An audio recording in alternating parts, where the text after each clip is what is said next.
তাদের কাছে বিজয় মানে হচ্ছে সামরিক শক্তির বিজয়।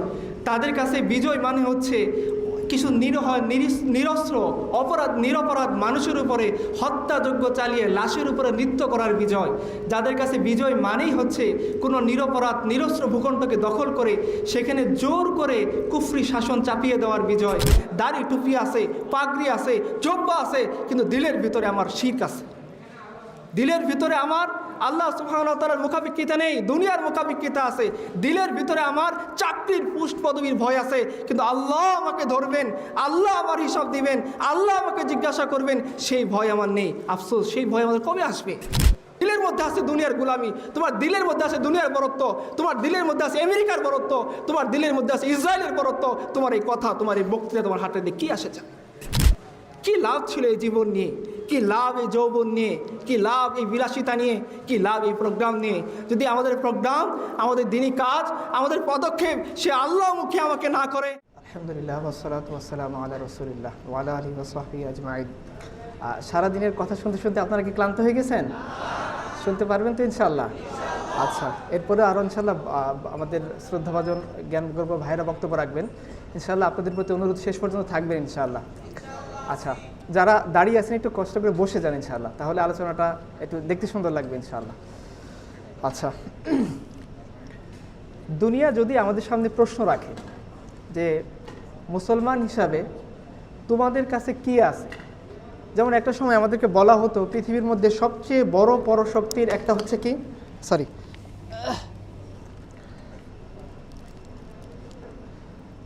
পৃথিবীর মধ্যে সবচেয়ে বড় পরাশক্তির একটা হচ্ছে ইসরায়েল।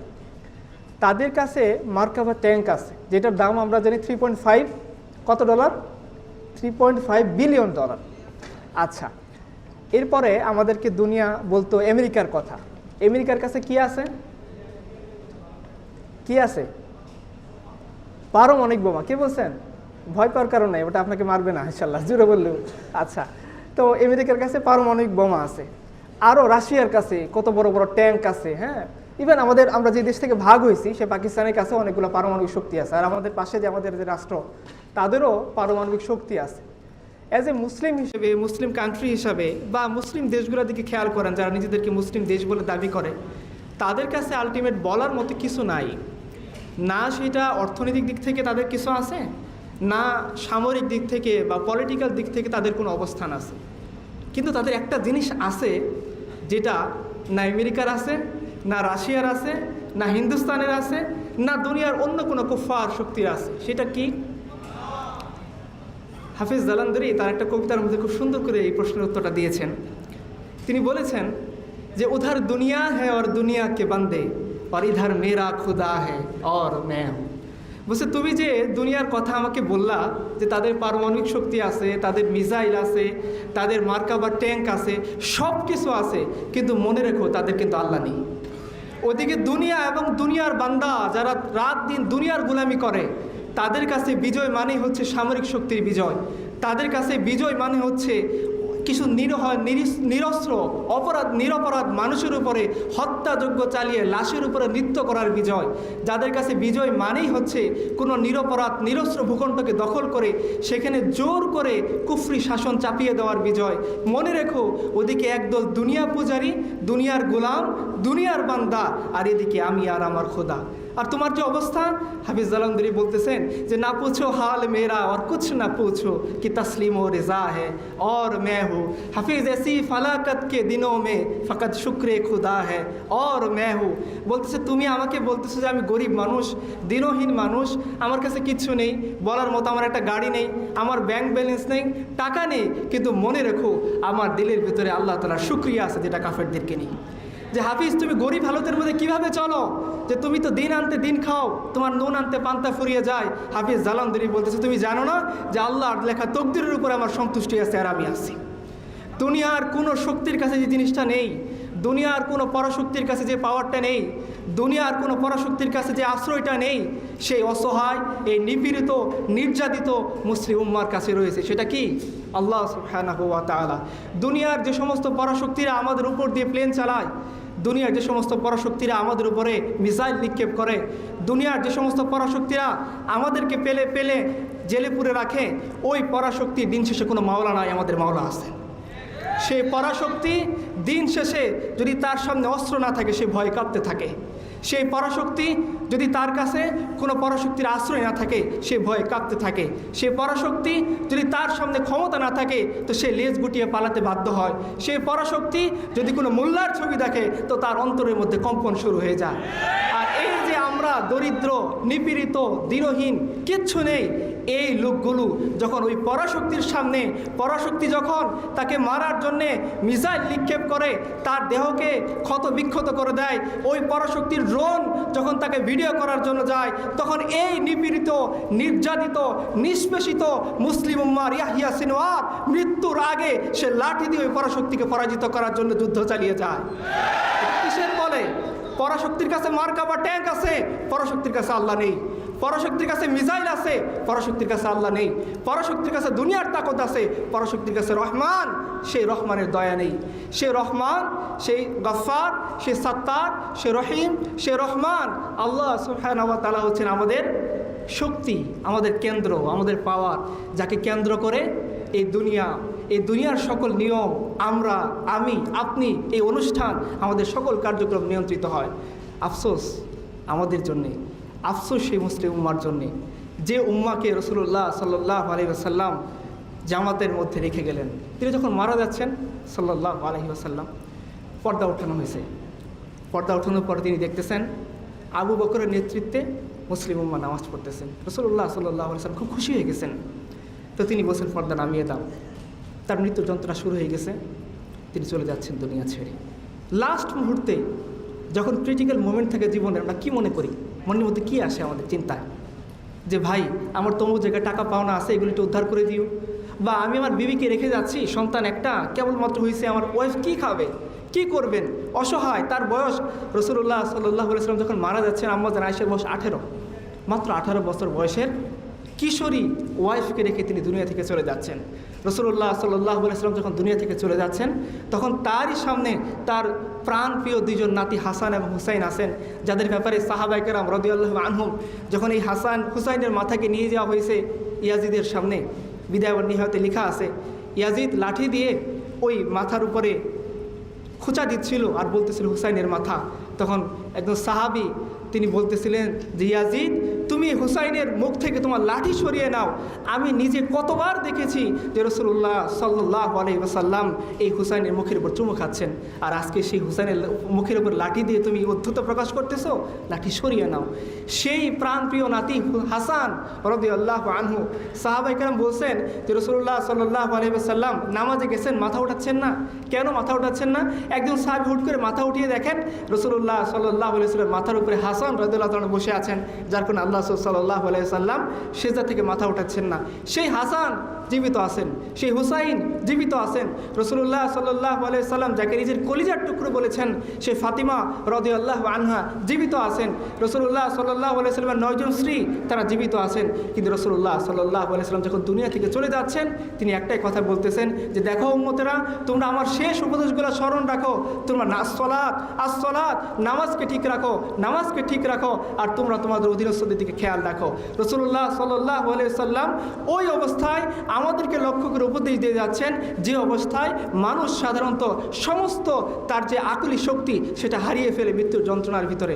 রাসূলুল্লাহ সাল্লাল্লাহু আলাইহি ওয়াসাল্লাম চাইলে পারতেন তার পরিবারকে বলে যাওয়া যে, আয়েশা তুমি কি খাবা? তুমি 18 বছর বয়সে কিশোরী, তোমার পিতাও তো তেমন বেশি ধনী মানুষ না, যা ছিল সেটা তো তিনি যখন মক্কা থেকে হিজরত করে মদিনায় আসেন সব চলে গেছে। আমার নাতি, আমার সন্তান, যে সমস্ত মেয়েদের কন্যা সন্তানকে রেখে গেছি, তারা কি খাবে? এই কথাগুলো রাসূলুল্লাহ সাল্লাল্লাহু আলাইহি ওয়াসাল্লাম মৃত্যুর আগে আমাদেরকে বলে যাননি। বলে গেছেন আমার কথা, বলে গেছেন আপনার কথা, বলে গেছেন উম্মতের নাজাতের কথা। আফসোস, সেই মুসলিম উম্মাহ আজকে রাসূলুল্লাহ সাল্লাল্লাহু আলাইহি ওয়াসাল্লাম রেখে যাওয়া দিন থেকে দূরে সরে গিয়েছে। রাসূলুল্লাহ সাল্লাল্লাহু আলাইহি ওয়াসাল্লাম যে তালিম, যে তরবিয়ত, যে শিক্ষা আমাদেরকে দিয়ে গিয়েছেন, রাসূলুল্লাহ সাল্লাল্লাহু আলাইহি ওয়াসাল্লাম আজকে উম্মত সেই শিক্ষার কথা ভুলে সে পশ্চিমের সামনে মাথা নোয়াচ্ছে, সে পশ্চিমের কাছে সমাধান খুঁজতেছে। কিন্তু আসলে আমাদের কথা কি ছিল? যে আপনি মিল্লাত পার কিয়াস আকওয়ামে মাগরিব সে নাকার খাস হে তারকিব মে কওমে রাসূল হাশিমি। এই যে রাসূলুল্লাহ সাল্লাল্লাহু আলাইহি ওয়াসাল্লাম তার উম্মত রেখে গিয়েছেন, এই উম্মতের সমাধান, এই উম্মতের যে সমস্ত প্রবলেমের সলিউশন, সেটা আল্লাহ সুবহানাহু ওয়া তাআলা ওই সিস্টেমে সিস্টেমের মধ্যে রাখেন নাই যে সিস্টেম পশ্চিম কায়েম করেছে, যে সিস্টেম পশ্চিম মেনে চলে, যে সিস্টেমের গোলামি পশ্চিম করে, সেই সিস্টেমের মধ্যে আল্লাহ সুবহানাহু ওয়া তাআলা এই উম্মতের সলিউশন রাখেন নাই। কেন?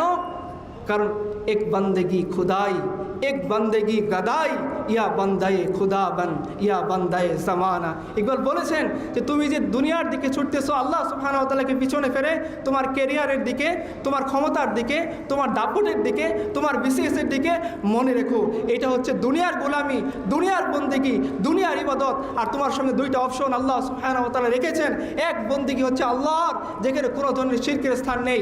এক বন্দেগি হচ্ছে তাওহীদের, যেখানে কোনো ধরনের শিরকের স্থান নেই। আর এক ধরনের বন্দেগি হচ্ছে দুনিয়ার গোলামি, দুনিয়ার পূজা। হয় তুমি আল্লাহর বান্দা হও, নয়তো দুনিয়ার বান্দা হয়ে যাও। অপশন দুইটা আমাদের সামনে। কিন্তু আফসোস আজকে সেই রহমান, সে গফফার, সে যুল জালালি ওয়াল ইকরাম আল্লাহ সুবহানাহু ওয়া তাআলা কিয়ামতের দিন সমস্ত মানুষকে সামনে রেখে, যখন সমস্ত মানুষ মারা যাবে, দুনিয়ার কথা বলার মতো কেউ নাই। যারা আসমানে ছিল সে সমস্ত ফেরেশতা, ওনাদের রূহ কবজ হয়ে গেছে, কথা বলার মতো কেউ নাই। কোরআন কারীমের মধ্যে আল্লাহ বলেছেন তিনি প্রশ্ন করবেন, লিমানিল মুলকুল ইয়াউম, আজকের রাজত্ব, সার্বভৌমত্ব, সার্বভৌম কর্তৃত্ব কার? জবাব দেওয়ার মতো কেউ থাকবে না। আল্লাহ সুবহানাহু ওয়া তাআলা তিনি নিজে জবাব দেবেন, লিল্লাহিল ওয়াহিদিল কাহ্হার। আজকের সমস্ত কর্তৃত্ব, সমস্ত সার্বভৌমত্ব, কর্তৃত্বের মুঠোয় যিনি আছেন তিনি হচ্ছে আল্লাহ সুবহানাহু ওয়া তাআলা, তার উপরে কোনো কথা নাই। আফসোস সেই মুসলিম উম্মাহ সেই সার্বভৌম আল্লাহকে রেখে সে সার্বভৌম মানুষের গোলামি করতেছে নিজে নাম দিয়ে। আজকে মুসলিম উম্মাহ, আফসোস যে মুসলিম উম্মাহ আজকে সে ক্যারিয়ারকে কীভাবে বেছে নিয়েছে? একদিকে আল্লাহ যেদিকে যেতে বলছেন সে তার বিপরীত দিকে হেঁটে গিয়ে তার ক্যারিয়ারকে বেছে নিয়েছে। কেন? একটু ভালো থাকার জন্যে, একটু ভালো খাওয়ার জন্যে, একটু ভালো পোস্ট পদবীর জন্যে। ওয়াল্লাহি ফাওয়াল্লাহি, একটু ভালো থাকা, একটু ভালো খাওয়া, একটু ভালো অস্ত্র, একটু ভালো তাকত, শক্তি, এগুলোর মধ্যে আল্লাহ সুবহানাহু ওয়া তাআলা কোনো মানুষের মুসলিম উম্মার বিজয় রাখেন নাই। মুসলিম উম্মার বিজয়, মুসলিম উম্মার গায়রত, মুসলিম উম্মার সম্মান আল্লাহ সুবহানাহু ওয়া তাআলা রেখেছেন তার দিকে ফিরে যাওয়ার মধ্যে। যতক্ষণ পর্যন্ত আমরা সেই আল্লাহর দিকে, তার ক্ষমতার দিকে অবনত চিত্তে মাথা নোয়াতে না পারবো, তার উপর ইয়াকিন না রাখতে পারবো, যদি বলেন কাবার রবের কসম করে বলতেছি, আমাদের বিজয় কখনো আসবে না। আপনারা জানেন পরাশক্তির কথা বলে যারা আমাদেরকে ভয় দেখাইতো, সেই পরাশক্তি ইসরাইল, ছোটোবেলায় যাদের কথা শুনলে আমরা যখন জাহিলি জীবনে থাকতাম খুব বেশি গর্ব অনুভব করতাম অথবা থরথর করে কাঁপতাম যে ইসরাইল পৃথিবীর মধ্যে একটা সুপ্রিম কান্ট্রি, যারা অনেক বেশি তাকতওয়ালা, অনেক বেশি শক্তিওয়ালা। কিন্তু আল্লাহ সুবহানাহু ওয়া তাআলা দেখিয়েছেন অনেক বেশি তাকতওয়ালা, অনেক বেশি দাপটওয়ালা, অনেক বেশি মিজাইল শক্তির অধিকারী এই শক্তি পৃথিবীর ক্ষুদ্রতম একটা শহর গাজাকে, আমি রাষ্ট্র বলতেছি না কারণ রাষ্ট্র হওয়ার যে আয়তন সেটা তার কাছে নেই, ছোট্ট একটা শহরের কয়েক হাজার মানুষ মিলে 1 বছর ধরে এই পরাশক্তিকে আটকে রেখেছে। এটা কিসের বলে? আল্লাহ সুবহানাহু ওয়া তাআলা বলে। যদি এরপরেও এত বড় এক্সাম্পল আমাদের সামনে থাকার পরেও যদি আমরা সেই আল্লাহর দিকে ফিরে নিয়ে আসি, দাড়ি টুপি আছে, পাগড়ি আছে, জব্বা আছে, কিন্তু দিলের ভিতরে আমার শিরক আছে, দিলের ভিতরে আমার আল্লাহ সুবহানাহু ওয়া তাআলার মুখাপেক্ষিতা নেই, দুনিয়ার মুখাপেক্ষিতা আছে, দিলের ভিতরে আমার চাকরির পোস্ট পদবীর ভয় আছে, কিন্তু আল্লাহ আমাকে ধরবেন, আল্লাহ আমার হিসাব দিবেন, আল্লাহ আমাকে জিজ্ঞাসা করবেন, সেই ভয় আমার নেই। আফসোস সেই ভয় আমাদের কবে আসবে? दुनिया से जा रहा हूँ कफन में छुपा कर मुँह अफसोस बात बरने की हाया आई है मुझे। একজন কবি আফসোস করে বলতেছিলেন যে দুনিয়া থেকে যখন চলে যাচ্ছি ওই মুহূর্তে আমার ভয় চলে আসছে, ওই মুহূর্তে আমার আল্লাহকে দেখে লজ্জা আসছে। না চাইলেও মানুষ আমাকে বাধ্য করে লাশের কাপড় মুড়ি দিয়ে দিয়েছেন। সারা জীবন লজ্জা ছিল না, আল্লাহর প্রতি উদ্ধত আচরণ করেছি। সারা জীবন লজ্জা ছিল না, আল্লাহ ডান দিকে যেতে বললে বাম দিকে গিয়েছি, সামনের দিকে যেতে বললে পিছনের দিকে গিয়েছি, হারামকে ছাড়তে বললে হারামকে আঁকড়ে ধরেছি, হালালকে আঁকড়ে ধরে থাকতে বললে হালাল থেকে দূরে সরে গেছি। যখন আমার মৃত্যু আসতেছে তখন সে আল্লাহকে দেখে লজ্জা অর্জন করে লজ্জান্বিত হয়ে তখন আমি ঠিকই আমার চেহারা কাফন দিয়ে ঢেকে রেখেছি, কিন্তু এটা আমার কি কাজে লাগবে? কবর में कोई पूछने वाला नहीं होती, शम्मा জ্বালা হতো উজালা नहीं होती। যে এমন একটা কবরে চলে গেলাম আল্লাহর ভয় নিয়ে, যেখানে দুনিয়া থেকে যত প্রকার আলো জ্বালানো হোক, দুনিয়া থেকে যত সাহায্য করা হোক, ওখানে কোনো সাহায্য পৌঁছাবে না। যদি দুনিয়া থেকে খাবার পৌঁছানো হয় সেখানে খাবার পৌঁছাবে না, আলো দিলে সেখানে আলো পৌঁছাবে না, কথা বললে সেখানে আমার পর্যন্ত সাহায্য করার কেউ থাকবে না। ওই কবরে গিয়ে আমার আল্লাহর ভয় আসলো, ওই কবরে গিয়ে আমরা আল্লাহর প্রতি লজ্জা আসলো? দুনিয়াতে তো আল্লাহ সুবহানাহু ওয়া তাআলা আমাদেরকে দিয়েছিলেন। এখানে অডিয়েন্স যারা আছেন, যারা আসেন নাই, অবশ্যই তাদের মধ্যে আল্লাহ তাআলা ইসলামের বুঝ দিয়েছেন, ইসলামের সমজ দিয়েছেন। তারপরেও যদি আমরা সেই আল্লাহকে তাকওয়ার মনে না করি, আমরা যদি সেই আল্লাহকে সুপ্রিম পাওয়ার মনে না করি, আমরা যদি সেই আল্লাহর সামনে মাথা নত না হই, তাহলে সে কোন সেজদা আছে যেটা আমাদেরকে সে কিয়ামতের দিন আল্লাহর আযাব থেকে বাঁচাইতে পারবে? तेरे बयान में नुक्ता ताहीद तो आ सकता है पर तेरे दिमाग में बुत खाना हो तो क्या कही। ইকবাল বলেছেন যে তুমি কথা বলো, তোমার কথাই হয়তো আল্লাহর বরত্ব প্রকাশ পায়, তুমি চলো, তোমার চলাই হয়তো আল্লাহর বরত্ব প্রকাশ পায়, কিন্তু তোমার দিলের মধ্যে আছে দুনিয়ার গোলামি, তোমার দিলের মধ্যে আছে দুনিয়ার বরত্ব, তোমার দিলের মধ্যে আছে আমেরিকার বরত্ব, তোমার দিলের মধ্যে আছে ইসরায়েলের বরত্ব। তোমার এই কথা, তোমার এই বক্তৃতা তোমার হাতে দিয়ে কী আসে যায়? মুসলিমের আফসোস যে আল্লাহ সুবহানাহু ওয়া তাআলা সার্বভৌম ক্ষমতার অধিকারী, সে আল্লাহর প্রতি আমাদের কোনো ইয়াকিন নেই, কোনো বিশ্বাস নেই। আমরা বিশ্বাস করতে চাই না যে আল্লাহ সুবহানাহু ওয়া তাআলা আমাদেরকে সেই পদ্ধতিতেই বিজয় দিবেন যে পদ্ধতিতে আমাদের পূর্বসূরীদেরকে বিজয় দিয়েছিলেন। কী ছিল? আপনি হুনাইনের ময়দানে চলে যান, মনে আছে আপনাদের? কিছু কিছু মানুষ মনে করেছিল, মুসলিম যারা, যে তখন মুসলিম উম্মাহ 10,000 সাহাবী নিয়ে রাসূলুল্লাহ সাল্লাল্লাহু আলাইহি ওয়াসাল্লাম মক্কা বিজয় করেছেন, তাই না? তো এরপর আরও অনেক মুসলিম হয়েছেন, প্রায় 12,000-এর মতো সাহাবী হয়ে গেছেন। ওদিকে কাফেরের সংখ্যা ছিল 20,000-এর মতো। তো অনেকে মনে করছেন যে হয়তোবা এই 12,000 আর 20,000-এর মোকাবেলায় আমরা তো আরও অনেক ক্ষুদ্র ক্ষুদ্র বাহিনী দিয়ে বিশাল বাহিনীর প্রতি জয়লাভ করছি, এই যুদ্ধে মনে হয় আমরা বিনা যুদ্ধেই জয়লাভ করবো। অনেক মুসলিম দুর্বল ইমান তারা অনেকে মনে করেছেন, স্ট্রং সাহাবীরা না। ও আমাদের হুনাইনের ময়দান কায়েম হয়েছে, রাসূলুল্লাহ সাল্লাল্লাহু আলাইহি ওয়াসাল্লাম নিজে তার দুলদুল ঘোড়ার উপরে চড়ে তিনি যুদ্ধের ময়দানে অবতীর্ণ। তিনি সিপাহ সালার বাহিনীর প্রধান, চিফ কমান্ডার ইন চিফ। হঠাৎ করে দেখা গেল কাফেররা এমনভাবে আক্রমণ শুরু করছে, হুট করে রাসূলুল্লাহ সাল্লাল্লাহু আলাইহি ওয়াসাল্লাম বাহিনী যখন ময়দানে পৌঁছাইছে, ওরা আগে তীর নিয়ে রেডি ছিল, হুট করে তারা তীর বৃষ্টি শুরু করে দিছে। আল্লাহ রাসূল সাল্লাল্লাহু আলাইহি ওয়াসাল্লাম তার সাহাবীরা প্রস্তুতি নেওয়ার সময় পাননি, হুট করে তীর বৃষ্টি আরম্ভ হয়ে গেছে, যে যার মধ্যে ভাগা শুরু করে দিচ্ছে। ওই মুসলিম যারা দুর্বল ইমানদারের অধিকারী ছিলেন, সাহাবীরা, বড় বড় সাহাবায়ে কেরাম অবশ্যই না, তারা ময়দান থেকে হাঁটা শুরু করছে, যে যেদিক খুশি দিক বিদিক ছোটাছুটি করতেছে। রাসূলুল্লাহ সাল্লাল্লাহু আলাইহি ওয়াসাল্লাম ময়দানে আসছেন। ইতিহাসের কিতাব খুলে দেখেন, বিদায় ওয়ান নিহায়া পড়েন, সিরাত ইবনে হিশাম পড়েন। রাসূলুল্লাহ সাল্লাল্লাহু আলাইহি ওয়াসাল্লামের পাশে মুষ্টিমেয় কিছু সাহাবী 10-এর মতো, তার মধ্যে আছেন কি আবু বকর, ওমর, উসমান, আলী, রাসূল সাল্লাল্লাহু আলাইহি ওয়াসাল্লামের চাচাতো ভাই, কী বলে চাচাতো ভাই। তারপর হচ্ছেন তার আরেক চাচাতো ভাই আবু সুফিয়ান ইবনুল হারিস, আবু সুফিয়ান ইবনুল হারব না, আবু সুফিয়ান ইবনুল হারিস। এই ম্যাক্সিমাম 10 জন সাহাবী তার রাসূলুল্লাহ সাল্লাল্লাহু আলাইহি ওয়াসাল্লামের পাশে। আপনারা দেখেন আপনাদের যে নেতা, সে রাসূলুল্লাহ সাল্লাল্লাহু আলাইহি ওয়াসাল্লামের ইয়াকিন দেখেন, রাসূলুল্লাহ সাল্লাল্লাহু আলাইহি ওয়াসাল্লামের বিশ্বাস দেখেন, রাসূলুল্লাহ সাল্লাল্লাহু আলাইহি ওয়াসাল্লামের দৃঢ়পদ ভঙ্গি আপনারা দেখেন। যখন তার অন্যান্য দুর্বল চিত্তের অধিকারী লোকেরা তাকে ছেড়ে চলে যাচ্ছে বহু দূরে, তার সামনে 20,000 কাফেররা তাকে টার্গেট করে আক্রমণ করার জন্য এগিয়ে আসছে। সেই মুহূর্তে আমাদের নেতা, আমাদের বিশ্বনবী, আমাদের রাহবার, আমাদের পথ প্রদর্শক, আমাদের মডেল পুরুষ নবী মুহাম্মদুর রাসূলুল্লাহ সাল্লাল্লাহু আলাইহি ওয়াসাল্লাম কী করেছেন? ইতিহাসের পাতাকে জিজ্ঞাসা করেন ইমাম ইবনে কাসির, তিনি বলবেন আমি তোমাকে শোনাচ্ছি ওই মুহূর্তে রাসূলুল্লাহ সাল্লাল্লাহু আলাইহি ওয়াসাল্লাম কী করেছেন। তিনি তার খচ্চর দুলদুলকে নিয়ে, যে গাধা আপনারা জানেন তার স্পিড কম থাকে, সে দৌড়াতে পারে কম, ওই গাধার উপর সওয়ার হয়ে তিনি তার বাহনকে হাঁকাচ্ছেন আর বলতেছেন আনা নবিউল্লাহ কাযিব আনা আব্দুল মুত্তালিব, যে আমি মিথ্যা নবী নই, আমি সত্য নবী আর আমি আব্দুল মুত্তালিবের বেটা। চলো আমার সাহাবীরা, যার কানে আমার আওয়াজ পৌঁছাচ্ছে, চলো শত্রু বাহিনীর সামনের দিকে। ইতিহাস বলতেছেন নবী করিম সাল্লাল্লাহু আলাইহি ওয়াসাল্লাম 20,000-এর বাহিনী দেখে ভীত হয়ে যাননি, তিনি প্রকম্পিত হয়ে যাননি।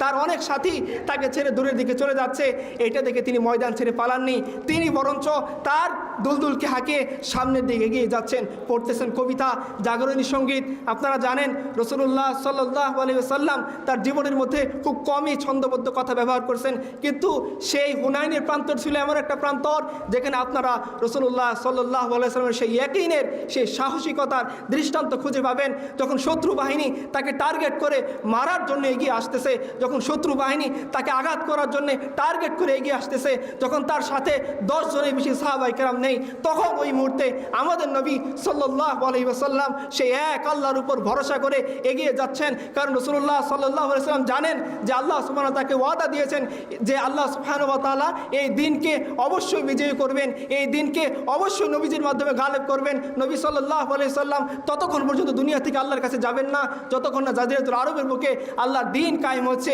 এই যে ইয়াকিন, এই যে বিশ্বাস, সেটা রাসূলুল্লাহ সাল্লাল্লাহু আলাইহি ওয়াসাল্লামের দিলের ভিতরে গালেব ছিল, প্রতিষ্ঠিত ছিল, যার ধরনের 20,000 বাহিনীর ভয় তার দিলকে প্রকম্পিত করতে পারেনি। তিনি এক আল্লাহর উপর ভরসা করে সাহাবায়ে কেরামকে সাথে নিয়ে, মাত্র 10 জন সাহাবীকে সাথে নিয়ে তিনি বলছেন, সাহাবীরা চলো শত্রু বাহিনীর সামনে আক্রমণ করো। ইতিহাস সাক্ষী, যুদ্ধের মোড় ঘুরে গেছে, কাফেররা পরাজিত হয়ে গিয়েছে। আজকে আপনারা, আজকে আমরা, আজকে আমাদের ইতিহাস, আমাদের সমাজ যে শক্তিকে শক্তি মনে করে কাঁপতে থাকে, সে তো আল্লাহ সুবহানাহু ওয়া তাআলার সামনে মশার ডানা পরিমাণ সমান মূল্য রাখে না। রাসূলুল্লাহ সাল্লাল্লাহু আলাইহি সাল্লাম হাদিসের মধ্যে বলে গেছেন, পুরো দুনিয়া যদি আল্লাহ সুবহানাহু ওয়া তাআলার সামনে একটা মশার ডানা সমান মূল্য রাখতো, আল্লাহ সুবহানাহু ওয়া তাআলা কোনো কাফেরকে এক ঢোক পানি পান করতে দিতেন না। আজকে সেই কাফেরের ভয়ে আমাদের দিল কাঁপতে থাকে। অথচ আমার রব, আমার আল্লাহ, যে আল্লাহ সুবহানাহু ওয়া তাআলা আমাদেরকে বিজয়ের ওয়াদা দিয়েছেন, সে আল্লাহর প্রতি আমাদের ইয়াকিন কাজ করে না, সে আল্লাহর প্রতি ভয় কাজ করে না। আমিও সিজদা দেই, সিজদা পড়ে থেকে চাকরির দিকে, আমিও সিজদা দেই, সিজদা পড়ে থেকে আমার বসের দিকে, আমিও সিজদা দেই, সিজদা পড়ে থেকে ট্রেনের সময়ের দিকে।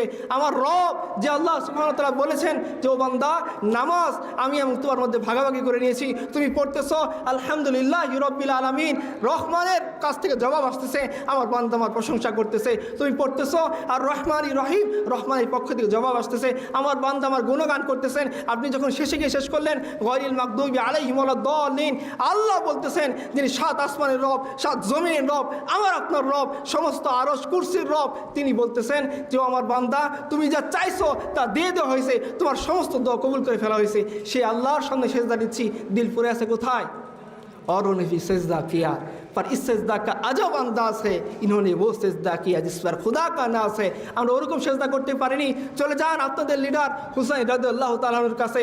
কারবালার ময়দান কায়েম হয়ে গিয়েছে, তার পরিবারের সমস্ত মানুষ নিহত হয়ে গিয়েছেন, কয়েকজন নারী আর তার শিশু সন্তান আলী রাদিয়াল্লাহু আনহু নামে যিনি নাম রেখেছেন, সেই বাচ্চা সন্তান ঘরের ভিতরে, তাঁবুর ভিতরে কাতরাচ্ছেন। তার ওয়াইফ আছেন, তার বোন আছেন, তার ভাগিনা আছেন, ভাইপো আছেন, সব কিছুকে সামনে রেখে আমাদের ইমাম হুসাইন রাদিয়াল্লাহু আনহু যখন ময়দানে দাঁড়িয়ে গেলেন তার সন্তানকে নিয়ে, যে আমার সন্তানকে একটু পানি পান করতে দাও, ইয়াজিদের সৈন্যরা এক ফোঁটা পানি দিচ্ছে না। তিনি বলতেছেন, এই কারবালার এই ফুরাতের প্রান্ত থেকে আরে গাধা পানি পান করতেছে, কুকুর পানি পান করতেছে, হিংস্র জীব জানোয়ার পান করতেছেন, আর রাসূলুল্লাহ সাল্লাল্লাহু আলাইহি ওয়াসাল্লামের বংশধর পানি ছাড়া এই দুনিয়া থেকে চলে যাবে। এই দৃশ্য কীভাবে হয়? একটু পানি আমাকে পান করতে দাও। ইতিহাসের কিতাব খোলেন, বিদায় নিহায় বলবে যে ওই সময় সে তার সন্তানের দিকে লক্ষ্য করে তীর নিক্ষেপ করা হয়েছে। হুসাইন রাদিয়াল্লাহু তাআলা সে আল্লাহর উপর ভরসা করে বলতেছেন, হে আল্লাহ, তুমি আমার কুরবানি কবুল করে নাও।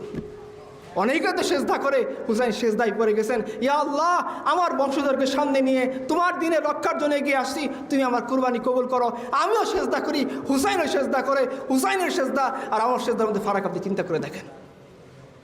जिन्होंने अपने बच्चों की जनाजा कंधों पर उठाया वो हुसैन, जिन्होंने सब कुछ खोकर भी कुछ ना खोया वो हुसैन।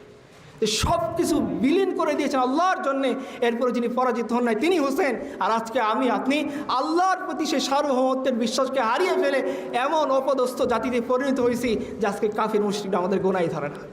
কী লাভ ছিল এই জীবন নিয়ে, কি লাভ এই যৌবন নিয়ে, কি লাভ এই বিলাসিতা নিয়ে, কি লাভ এই প্রোগ্রাম নিয়ে, যদি আমাদের প্রোগ্রাম, আমাদের দিনই কাজ, আমাদের পদক্ষেপ সে আল্লাহমুখী আমাকে না করে। যে আল্লাহ সুবহানাহু ওয়া তাআলা বলতেছেন, আলাম তাআলাম আন্নাল্লাহা লাহু মুলকুস সামাওয়াতি ওয়াল আরদ, ও আমার বান্দারা, অডিয়েন্সরা, তোমরা জানো না যে তোমরা এমন আল্লাহর ইবাদত করো যে আল্লাহ সুবহানাহু ওয়া তাআলা আসমান জমিনের সার্বভৌম কর্তৃত্বের অধিকারী, তবুও কেন সে আল্লাহর দিকে ফিরে আসো না? যে আল্লাহ তোমাদেরকে যে নিজাম দিয়েছেন সেই নিজামের দিকে কেন ফিরে আসো না? আজকে তোমাকে ডেমোক্রেসির বিরুদ্ধে বললে তুমি যে জেগে ওঠো, ডেমোক্রেসির বিরুদ্ধে কেউ আলাপ তুললে তার বিরুদ্ধে আলাপ করো।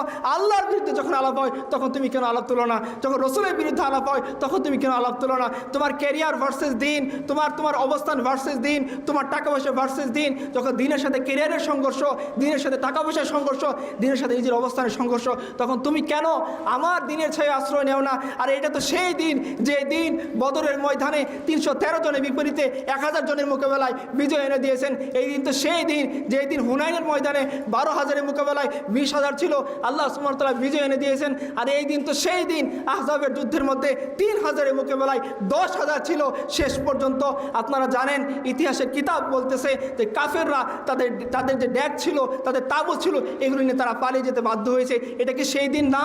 এটা কি সেই রব না যে রব বদরের ময়দানে বিজয় দিয়েছেন, যে রব আমাদেরকে হুনাইনের ময়দানে বিজয় দিয়েছেন? দিয়েছেন, যে রব ফতে মক্কা দিয়েছেন, যে রব আমাদেরকে ইয়ারমুকের যুদ্ধে বিজয় দিয়েছেন, যে রব আমাদেরকে এমন শক্তি দিয়েছেন, কোন শক্তি? চলেন ইতিহাসের পাতাকে জিজ্ঞাসা করেন। রাসূলুল্লাহ সাল্লাল্লাহু আলাইহি ওয়াসাল্লামের সাহাবী সাদ ইবনে আবি ওয়াক্কাস রাদিয়াল্লাহু আনহু তিনি যখন সমুদ্রের মধ্যে দাঁড়িয়ে গিয়েছেন, দরিয়ার মধ্যে, দাজলা নদীর মধ্যে, তিনি জিজ্ঞাসা করতেছেন, ও আমার সঙ্গীরা, তোমরা কি চাও? এই যে আল্লাহ সুবহানাহু ওয়া তাআলার দিন সেটা এই পর্যন্তই সীমিত হয়ে যাক, নাকি দরিয়ার ওই পাশে নিয়ে যাব?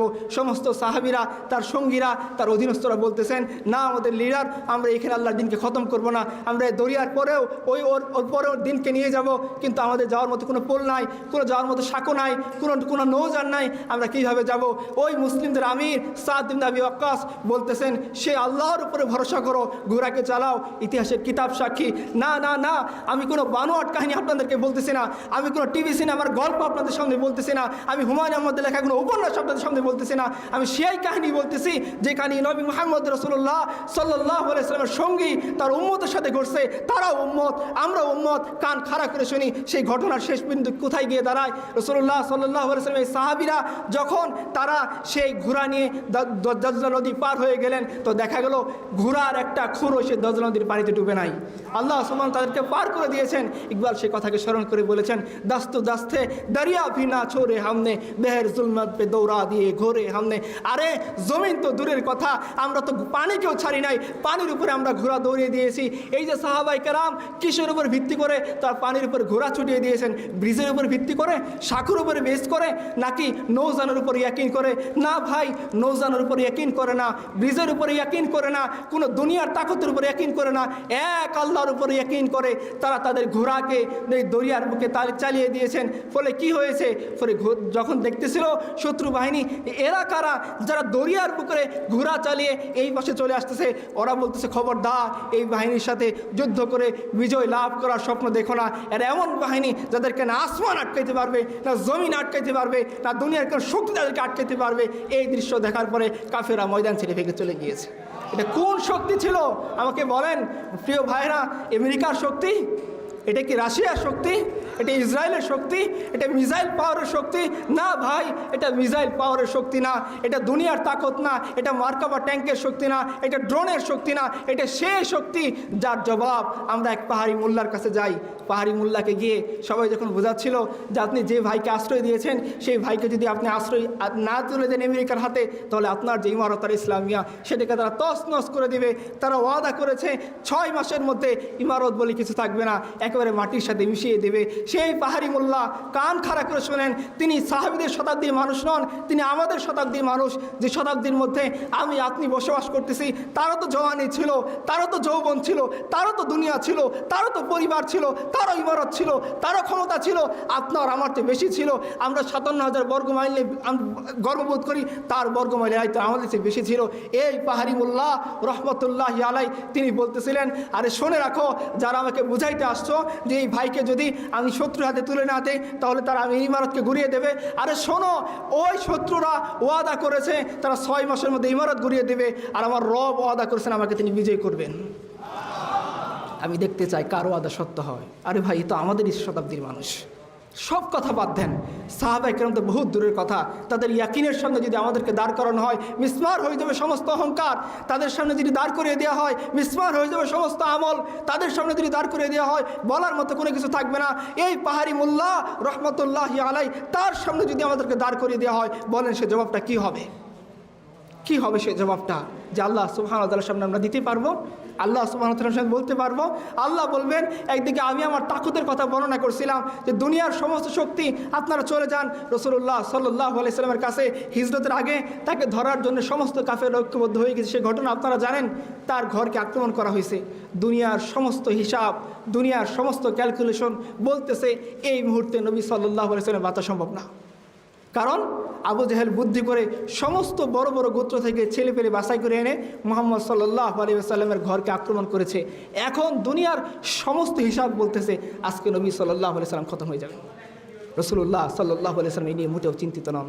তিনি আলীকে বলতেছেন, আলী তুমি এই যে আমার আমানতের ধন সম্পদ সেটাকে নিয়ে তুমি যথাযথ প্রাপক যারা তাদেরকে পৌঁছে দিবা এবং মদিনায় গিয়ে আমার সাথে দেখা করবা। আজকে যুবকরা আলী হতে চান, দেখেন যখন শত্রুরা রাসূলুল্লাহ সাল্লাল্লাহু আলাইহি ওয়াসাল্লামের বাহিনী রাসূলুল্লাহ সাল্লাল্লাহু আলাইহি ওয়াসাল্লামকে মারার জন্য ঘেরাও করে রাখছে, জীবন বিপন্ন, নিশ্চিত মৃত্যু, এই মুহূর্তে রাসূলুল্লাহ সাল্লাল্লাহু আলাইহি ওয়াসাল্লাম আমানতের ভার দিচ্ছেন আলীকে, আর আলী বলতেছেন ইয়া রাসূলুল্লাহ আপনি নিরাপদে চলে যান, আমি আপনার বিছানায় রিস্ক নিয়ে পড়ে থাকবো এবং আমি সত্যি সত্যি আপনার যে সমস্ত হকদার আছে তাদেরকে আমানতের মাল বুঝিয়ে দিয়ে মদিনায় গিয়ে আপনার সাথে দেখা করব। কেন আলী রিস্ক নিচ্ছেন? আলী জানেন রাসূলুল্লাহ সাল্লাল্লাহু আলাইহি ওয়াসাল্লাম মিথ্যা কোনো কথা বলেন না, আরে তিনি তো এমন নবী যিনি কখনো বানিয়ে কথা বলেন না, তিনি তো এমন নবী যখন তার ওয়াইফের বিরুদ্ধে অপবাদ দেওয়া হয় তিনি ওই ছাড়া কোনো প্রশ্ন করেন না। সেই নবী যেহেতু বলছেন যে মদিনায় গিয়ে আমার সাথে দেখা করবা, তার মানে দুনিয়ার কোনো শক্তি আলীর জীবন নিতে পারবে না। আলী এই ইয়াকিন রাখতেন, যার কারণে আলী বড় একটা রিস্ক নিয়ে ওই বিছানায় থেকে গেলেন। রাসূলুল্লাহ সাল্লাল্লাহু আলাইহি ওয়াসাল্লাম দুনিয়ার সমস্ত ক্যালকুলেশনকে ভুল প্রমাণ করে দিয়ে তিনি বের হলেন। বের হয়ে দেখেন যে কাফেররা সত্যি তার ঘরকে ঘেরাও করে রাখছেন, তিনি সেই দিকে পাত্তা দেননি, তিনি বালু নিয়ে কুরআন কারীমের আয়াত পড়ে তাদের দিকে নিক্ষেপ করেছেন এবং আল্লাহ সুবহানাহু ওয়া তাআলা বলতেছেন যে ও নবী তুমি তো নিক্ষেপ করেছো, প্রত্যেকটা মানুষের চোখে চোখে, প্রত্যেকটা কাফেরের চোখে চোখে পৌঁছে দিয়েছে আমি আল্লাহ নিজে। যখন কাফেরদের চোখে চোখে সেই বালি পৌঁছে গেল, কাফেররা চোখ মুছতে লাগলো। রাসূলুল্লাহ সাল্লাল্লাহু আলাইহি ওয়াসাল্লাম যাকে মারার জন্য কাফেররা উৎপেতে আছে, সামনে দাঁড়িয়ে আছে, তাদের সামনে দিয়ে রাসূলুল্লাহ সাল্লাল্লাহু আলাইহি ওয়াসাল্লাম বের হয়ে মদিনার পানে হাঁটা শুরু করলেন। কাফেররা তার নাগাল পেল না। এটা কি ভাই, এটা কি? রাসূলুল্লাহ সাল্লাল্লাহু আলাইহি ওয়াসাল্লাম জানতেন যে আল্লাহ সুবহানাহু ওয়া তাআলা ততক্ষণ পর্যন্ত তার মওত দিবেন না যতক্ষণ এই দিন জমিনের বুকে জাজিরাতুল আরবের প্রতিষ্ঠা হচ্ছে। এই ইয়াকিন তার দিলের ভিতরে ছিল। তিনি চলে যাচ্ছেন, মাঝপথের কাহিনী, তিনি যে গারে সৌরের মধ্যে আসছেন, তো গারে সৌরের কাছাকাছি কাফেররা চলে আসছে এবং আবু বকর বলতেছেন ইয়া রাসূলুল্লাহ তারা যদি মাথাটাকে আরেকটু নিচা করে তাহলে তো আমাদের দেখে ফেলবে, আমরা তো ধরা খেয়ে গেলাম। এই নবী সেই মুহূর্তে গারে সৌরের সঙ্গীকে লক্ষ্য করে বলতেছেন হে আবু বকর তুমি তুমি তুমি হতাশা পেও না, হতাশাগ্রস্ত হয়েও না, তুমি হাল ছেড়ে দিও না, ইন্নাল্লাহ মাআনা, আমাদের সাথে আল্লাহ আছেন, তিনি আমাদেরকে বিজয়ী করবেন। এই নবী চলে যাচ্ছেন সামনের দিকে, দেখেন সামনে যেতে যেতে সুরাকা ইবনে মালিক তার নাগাল পেয়ে গেছে। কাফেরদের পক্ষ থেকে বলা হয়েছে নবী সাল্লাল্লাহু আলাইহি ওয়াসাল্লামকে যে ধরে দিতে পারবে তাকে 100 লাল উট হাদিয়া দেওয়া হবে, মনে করেন 100টা মার্সিডিজ ব্র্যান্ডের গাড়ি দেওয়া হবে। কাফেররা ছুটতে ছুটতে রাসূল সাল্লাল্লাহু আলাইহি ওয়াসাল্লামকে ট্রেস করতে তার পায়ের ছাপ ধরে রাসূলুল্লাহ সাল্লাল্লাহু আলাইহি ওয়াসাল্লাম তার সাহাবী আবু বকরকে সুরাকে নাগাল পেয়ে গেছেন। আবু বকর রাসূলুল্লাহ সাল্লাল্লাহু আলাইহি ওয়াসাল্লাম উটের পিছনে বসে আছেন, আল্লাহ রাসূল উটের সামনে বসে আছেন। তিনি বলতেছেন ইয়া রাসূলুল্লাহ আমাদেরকে তো সুরাকা ইবনে মালিক নাগাল পেয়ে গেছে, এখন কি হবে? রাসূলুল্লাহ সাল্লাল্লাহু আলাইহি ওয়াসাল্লাম ইতিহাসের কিতাব পড়েন, রাসূলুল্লাহ সাল্লাল্লাহু আলাইহি ওয়াসাল্লাম মাত্র একবার পিছনের দিকে তাকিয়ে কনফার্ম হয়েছেন যে হ্যাঁ সুরাকা ইবনে মালিক আসলে কতখানি কাছাকাছি চলে আসছে। ওয়াল্লাহি এরপর রাসূলুল্লাহ সাল্লাল্লাহু আলাইহি ওয়াসাল্লাম একবারের জন্য পিছনের দিকে তাকিয়ে ভয় পাননি, বরং তিনি বলতেছিলেন আবু বকর আল্লাহ আমাদের সাথে আছেন, তিনি সাহায্য করবেন। ইতিহাসের কিতাব খুলেন, সুরাকা যখন রাসূলুল্লাহ সাল্লাল্লাহু আলাইহি ওয়াসাল্লাম পিছন পিছন চলে আসতেছিল সাথে সাথে তার ঘোড়া মাটির বালির মধ্যে ডেবে গেছে, সে আর আগাতে পারেনি। এটা কোন ইয়াকিন ছিল, কোন বিশ্বাস ছিল? আমেরিকার উপরে ইয়াকিন, রাশিয়ার উপরে ইয়াকিন, ইন্ডিয়ার উপরে ইয়াকিন, ইসরায়েলের উপরে ইয়াকিন, পাওয়ারের দুনিয়ার শক্তির উপরে ইয়াকিন? না ভাই, এক আল্লাহর উপরে ইয়াকিন, এক আল্লাহর উপরে বিশ্বাস, এক আল্লাহর সামনে মাথা নোয়ানোই ছিল মুসলিম উম্মার গৌরবের বিষয়। আফসোস আজকে মুসলিম উম্মা, এই মুসলিম উম্মার যুবকরা আজকে বিসিএস না পেলে তারা কেঁদে তাদের বুকে কেঁদে কেঁদে তার বিছানা ভাসায়। আজকের এই মুসলিম উম্মা এক অথর্ব নারীর জন্য সে বসে বসে কাঁদে, কারণ তার নারী 7 দিন তার মেসেজে রিপ্লাই দিচ্ছে না। এই যে আমাদের অবস্থান, এই অবস্থা আমাদের কবে পাল্টাবে? একটা কাফের ঘটনা বলে শেষ করে দিন, আমাদের সময় চলে আসতেছে। আপনারা জানেন যে বাদশাহ আব্রাহা সে যখন মক্কায় আসলো, মক্কা কাবাঘরকে ধ্বংস করে দেওয়ার জন্যে, তো কাবাঘরে এসে সে কথা বলতেছে 200 উট আব্দুল মুত্তালিবের সিজ করেছে। আব্দুল মুত্তালিবকে ডাকছে, তুমি মক্কার সম্ভ্রান্ত বড় নেতা, তোমার সাথে আমি একটু কথা বলতে চাই। তো বাদশাহ আব্রাহার দুধ গিয়ে আব্দুল মুত্তালিবকে ডেকে আনছে। ডেকে আনার পর বাদশাহ আব্রাহা বলতেছে যে আমি তোমাদের পূর্বপুরুষদের গৌরবকে ধ্বংস করে দিতে চাই, তোমার কি মত? তো আব্দুল মুত্তালিব খুব স্পষ্ট করে একটা কথা বলছেন যে দেখো, এই ঘরের একজন মালিক আছেন আর এই উটের মালিক আমি, তুমি আমার 200 উট সিজ করেছো, তুমি এই 200 উট ফেরত দাও। এই কাবা ঘরের একজন মালিক আছেন, তিনি বুঝবেন তুমি তার সাথে কি করবা না করবো। আব্দুল মুত্তালিব 200 উট ফেরত দিয়েছে। আব্দুল মুত্তালিব চলে গেছে, কাবার গিলাফ ধরে কয়েকজন মুষ্টিমেয় সর্দারকে রেখে বাকি সবাইকে সে বের করে দিয়েছে যে চলে যাও, বাদশাহ আব্রাহার সাথে মোকাবেলা করার মতো হিম্মত আমাদের নেই। কারণ বাদশাহ আব্রাহা হাতি বাহিনী নিয়ে আসছে, যে হাতি বাহিনীর সাথে আমরা পরিচিত না, তখন আর কী করা যায়? তখন তাদেরকে বলছে তোমরা পাহাড়ে গিয়ে আশ্রয় নাও। সবাই পাহাড়ে গিয়ে আশ্রয় নিয়েছে এবং আব্দুল মুত্তালিব তার কয়েকজন মুষ্টিমেয় নেতৃস্থানীয় লোককে নিয়ে কাবার সামনে দাঁড়িয়ে আছে। কাবার গিলাফ ধরে সে একটা কথা বলতেছিল যে হে আল্লাহ, একজন গোলাম তাকেও যদি কোনো দায়িত্ব দেওয়া হয়, তাকেও যদি কোনো দায়িত্ব অর্পণ করে দেওয়া হয়, কিছু মানুষকে যদি তার অধীনস্থ করে দেওয়া হয়, একজন সাধারণ হাফসি গোলামও তো সেই দায়িত্ব ঠিকঠাকভাবে পালন করে। আর আল্লাহ, তুমি তো সবার উপরে ক্ষমতাবান, তুমি কি তোমার এই ঘরকে শত্রু বাহিনীর করুণার উপরে ছেড়ে দেবা? এই কথা বলে ওই আব্দুল মুত্তালিব একটু পরে সে নিজেও গিয়ে পাহাড়ে আশ্রয় নিয়েছে। আজকে আমাদের আফসোস করে বলতে হয়, এই আব্দুল মুত্তালিব যার ভাগ্যে ঈমান নসিব হয়নি, সে আব্দুল মুত্তালিব শিরক মিশ্রিত থাকা অবস্থায়, শিরকের মধ্যে নিমজ্জিত থাকা অবস্থায় সে আল্লাহর উপর যতটা ভরসা রেখেছিল, আল্লাহর উপর যতটা অভিমান করে কথা বলেছিল, আল্লাহকে যে যতটা সে আপন মনে করেছিল, আফসোস মুসলিম উম্মাহ আজ সে আল্লাহকে এতটা বেশি আপন মনে করে না। আব্দুল মুত্তালিবের থেকেও তো আমাদের শিক্ষা নেওয়া দরকার, রাসূলুল্লাহ সাল্লাল্লাহু আলাইহি ওয়াসাল্লাম থেকে শিক্ষা নেওয়া দরকার, রাসূলুল্লাহ সাল্লাল্লাহু আলাইহি ওয়াসাল্লাম সাহাবীদের থেকে শিক্ষা নেওয়া দরকার। আমরা ঠিক জানি না যে আমরা ঠিক কার কাছ থেকে শিক্ষা নিচ্ছি, কার কাছে গিয়ে মাথা নোয়াচ্ছি। পশ্চিম বলতেছেন ডেমোক্রেসি গ্রহণ করো, তোমাদের দিনের রাস্তা খুলে যাবে, বাস ডেমোক্রেসির সামনে মাথা নোয়াচ্ছি। আমরা কিতাব লিখতেছি ইসলামী গণতন্ত্র, পশ্চিম বলতেছে সমাজতন্ত্র গ্রহণ করো, বাস আমরা সেটা মেনে নিচ্ছি। কিতাব লিখতেছি ইসলামী সমাজতন্ত্র, কালকে যদি পশ্চিম বলে ইসলামী সমকামিতা, আমরা হয়তো সেটাও মেনে নিব। কিছু করার নেই।